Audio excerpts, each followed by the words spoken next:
Ас содасының 12 емдік ерекшелігі.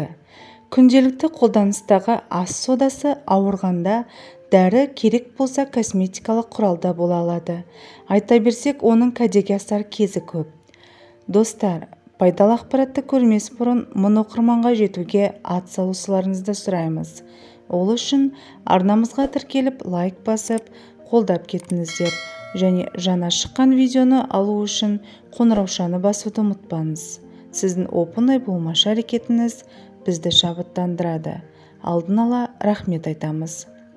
Ас содасының қасиеттеріне тоқталар болсақ, бірінші, жүрек тарсылдап қатты соққан кезде жарты шай қасық соданы тілдің астына салып қою керек. Екінші, ауыр жарақаттанғанда, тамақтан уланғанда немесе көп мөлшерде қан жоғалтқан жағдайда жарты шай қасық ас содасы мен 1 шай қасық тұзды 1 литр қайнаған суға ерітіп, әр 5 минут сайын 1 ас қасығын ішіп отыру керек. Үшінші, ас содасының қан қысымын түсіруге деп септігі зор. Ол денедегі артық ылғалды шығарып, қан қысымының төмендеуіне көмектеседі. Төртінші, жөтеліп жүрген адам жатар алдында 1 стакан қайнаған сүтке 1 шай қасық ас содасын салып ішу керек. Сүт ішпейтіндер 1 литр қайнаған ыстық суға 1 ас қасық ас содасын ерітіп, тамағын буласа жөтелі кетеді. Бесінші, баспа кезінде 1 стакан жылы суға 2 шай қасық ас содасын салып, күніне 5-6 рет тамағын шайса, тамақтың қызарғаны басылады. Алтыншы, тұмауратып ауырғанда адамның мұрнынан су ағатыны белгілі.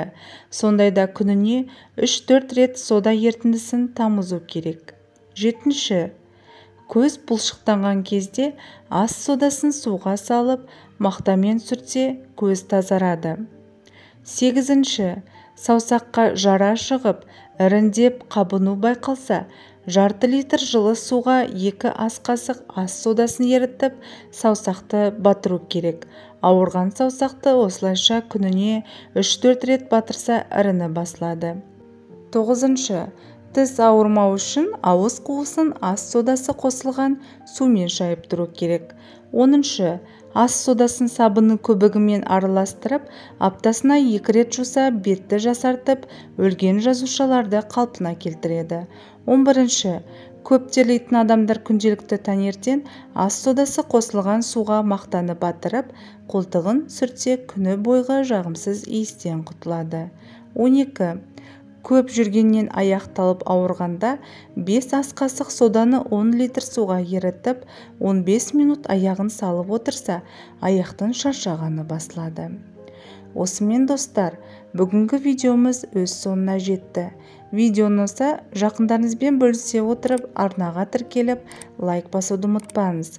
Келесі видеода кездескенше сау саламатта болайық.